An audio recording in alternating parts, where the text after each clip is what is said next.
ఇంతకీ ఆన్సర్ ఏంటి అసలు? మీరు చెప్పాలండి. లాస్ట్‌లో చెప్తాను. ఇప్పుడు చెప్పండి మీరు ఆన్సరు.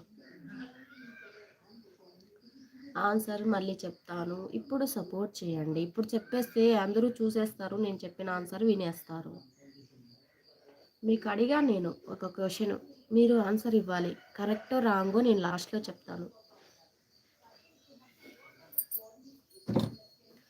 మీరు చెప్పండి. మీరు చెప్తేనే కదా మాకు తెలిసేది. ఇప్పుడు చెప్పేస్తే మళ్ళీ అందరూ ఎవరు రారు కదా లైవ్‌కి. ఎవరు వచ్చి ఆన్సర్ చెప్పరు కదా! అందుకే లాస్ట్‌లో చెప్తాను.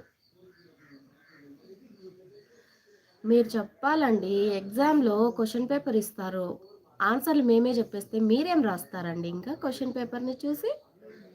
ఆలోచించండి. మైండ్ మొత్తం పెట్టి ఆలోచించి చెప్పండి. పొడుపు కథ మార్చండి. ఇప్పుడు మార్చాలా పొడుపు కథ? నాకు తెలుసు కానీ నేను చెప్పను కదా! అవును జ్యోతికి తెలుసంట. అడగండి జ్యోతిని.